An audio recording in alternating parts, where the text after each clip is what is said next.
Hi, friends. I'm Dr. Dale Warren, or as some folks like to call me, Papa Dale. This is a teaching from the Onhus Institute in Biblical Studies, USA, and the year is 2025. Now, today's topic is God is omnipotent. It is the THB lecture for the Bachelor of Theology degree from the JHI-USA Institute in Biblical Studies. So, let's go.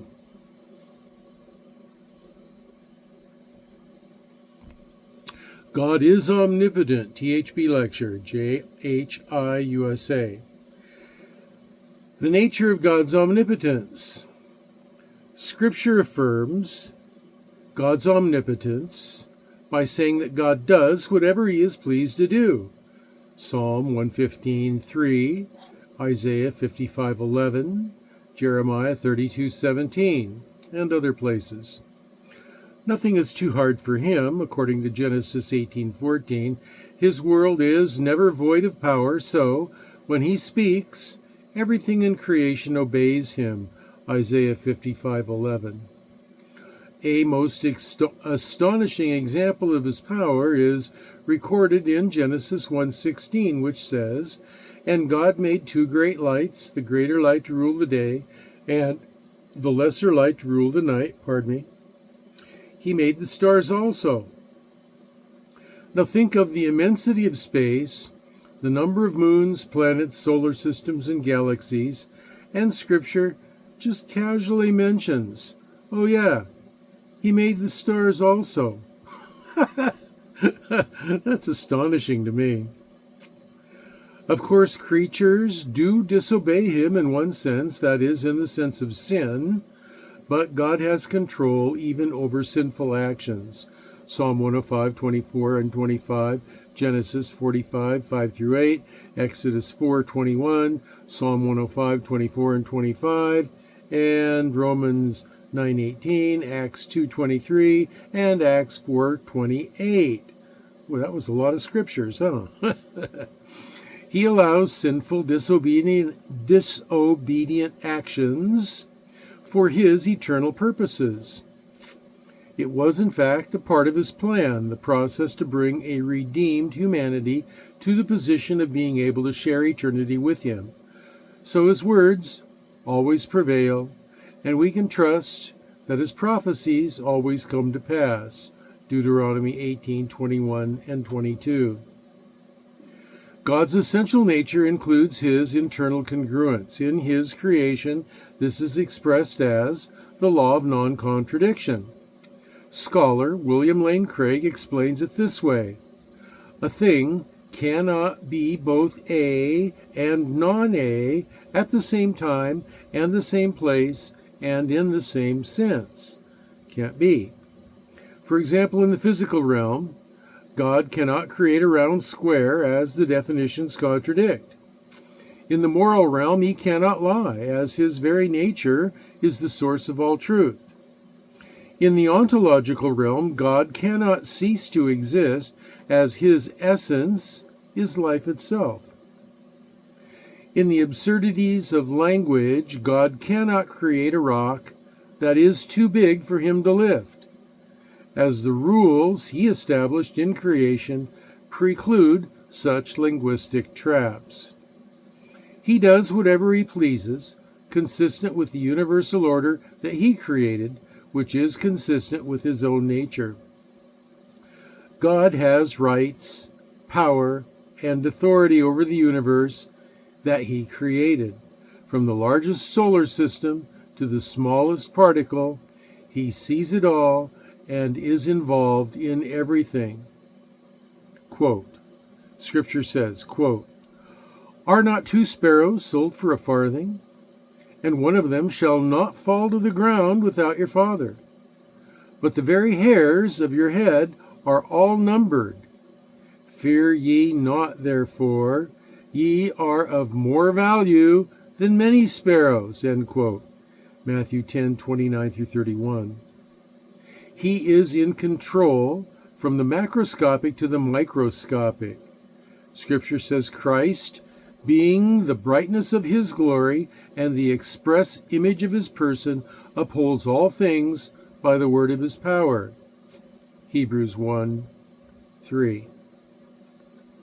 Christians rest in the belief that the God who has all power loves us, and we gain great comfort by knowing that an all-powerful God is working for our good and joy. Romans 8:28. Omnipotence and free will. From an evangelical perspective, God's omnipotence is the foundation of his sovereignty, allowing him to accomplish his divine will in the world. However, this raises profound questions about the relationship between divine omnipotence and human free will. While God possesses the power to control all events, he grants humans the freedom to choose, which underscores the significance of moral responsibility. This dynamic does not negate his sovereignty, but highlights his desire for genuine relationships with his creation. As theologian Dr. Wayne Grudem states, quote, God's omnipotence is not about coercing our will, but enabling us to make real choices, end quote. This illustrates the balance between divine power and human agency. Omnipotence and the problem of evil.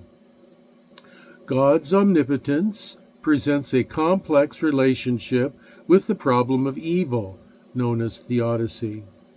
While God is all-powerful, his allowance of evil challenges our understanding of his goodness and sovereignty. Evangelicals maintain that God, in his omnipotence, permits evil for a greater purpose, such as the demonstration of his grace and the exercise of human free will. This perspective emphasizes that suffering can ultimately lead to spiritual growth and a deeper reliance on God. Scholar and theologian Dr. John Piper asserts, quote, God is always doing 10,000 things in your life that you cannot see, end quote. This underscores the belief that God's omnipotence works even through adversity and even when we aren't aware of it. God's omnipotence and biblical evidence. From an evangelical perspective, God's omnipotence is thoroughly evidenced throughout Scripture, showcasing his ability to create, sustain, and intervene in the world. Biblical accounts such as the creation narrative in Genesis and the miracles performed by Jesus illustrate his unmatched power. Verses like Jeremiah 32:17 say this, quote, Ah, sovereign Lord, you have made the heavens and the earth by your great power and outstretched arm. Nothing is too hard for you, end quote. Evangelical scholar Dr. R.C. Sproul emphasizes, quote, God's omnipotence means that he can bring about whatever he wills, end quote. This highlights the significance of acknowledging this divine attribute in understanding God's nature and his active role in history. God's omnipotence and human responsibility. The omnipotence of God does not negate human responsibility. While God possesses the ultimate power to govern creation, he grants humans the ability to make genuine choices. This dynamic allows for moral accountability, as individuals are responsible for their actions within the framework of God's sovereignty. Evangelicals believe that God's omnipotence and free will coexist, highlighting his desire for authentic relationships with his creation. 21st century theologian R.C. Sproul states, God is sovereign, yet man is responsible, emphasizing that both divine authority and human accountability are integral to understanding the relationship between God and humanity. Omnipotence and prayer. God's omnipotence is central to the purpose and power of prayer. Believers engage in prayer not only as a means of communication with God, but also as an acknowledgement of his sovereignty and ability to intervene in their lives.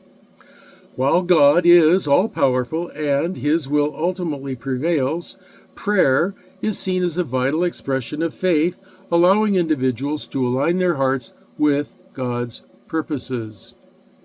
Evangelical scholar and theologian Dr. Timothy Keller remarks, quote, "Prayer is both a gift and a mystery. It is a means by which God ordains to accomplish his purposes in the world," end quote, highlighting prayer's role in interacting with divine omnipotence. Omnipotence and implications for salvation. God's omnipotence plays a central role in salvation, affirming that he has the power to save even the most lost. God's ability to transform hearts and minds demonstrates his sovereignty over sin and death. This belief emphasizes that salvation is entirely an act of God's grace and not dependent on human efforts. Evangelicals assert that God's omnipotence ensures the effectiveness of his redemptive plan through Jesus Christ. As theologian Dr. Wayne Grudem states, quote, "God's omnipotence means that he is able to do all his holy will," end quote, thus assuring believers that through faith they can experience the fullness of salvation offered by God. Omnipotence and creation. God's omnipotence is foundational to the doctrine of creation, affirming that he created the universe ex nihilo from nothing by his sheer will. This divine power exemplifies God's authority and creativity, demonstrating that all things exist under his sovereign rule. Evangelicals believe that creation reflects God's character, order, and purpose. His omnipotence not only initiated the creation process, but also sustains and governs it. Theologian Dr. John Piper states, quote, "God's omnipotence means that he can accomplish everything he intends to," end quote. This highlights that creation was both an act of his will and a reflection of his majestic power. God's power in miracles. From an evangelical perspective, God's power in miracles serves as a profound testimony to his sovereignty and compassion. Miracles are seen as divine interventions that reveal God's glory, affirming his authority over nature, illness, and even death. They serve not only to demonstrate God's omnipotence, but also to inspire faith in those who witness or hear of them. Evangelicals regard miracles in a way God continues to engage with humanity and fulfill his purposes. Dr. Craig Kinnear, theologian and scholar, states, quote, "Miracles demonstrate God's gracious intervention in human crises," end quote. This emphasizes that they are expression of God's power and love in the world. Omniscience and its relationship to morality. Relation to morality. While God's omnipotence is absolute, it is intrinsically linked to his moral nature, establishing a framework within which he exercises his power. God cannot act in ways that contradict his holy and just character, meaning there are inherent limitations to his omnipotence regarding morality. This understanding suggests that God's power is exercised in harmony with his righteousness and truth. Everything works together. Scholar Dr. Norman Geisler states, quote, "God's omnipotence does not mean that he can do what is logically contradictory, such as creating a square circle or acting contrary to his own nature," end quote. Thus, God's limitations serve to affirm his moral perfection. In conclusion, the study of God's omnipotence reveals the depth of his sovereignty and grace in creation, provision, and salvation. Understanding his power in relation to morality further underscores that divine omnipotence operates within the bounds of his perfect character, ensuring that his actions are just and true. Ultimately, this exploration invites believers to marvel at the greatness of God and to trust in his capabilities as they navigate the complexities of life and faith. So I'm your host, Dr. Dale Warren, and your old pal, Papa Dale. This was the God is Omnipotent lecture. It's the THB lecture, Bachelor in Theology, for the JHI-USA. And so, until the next video, I'll sign off for now, but I will remind you that I'm going to be praying for you, that you'll be well, and that you'll be blessed.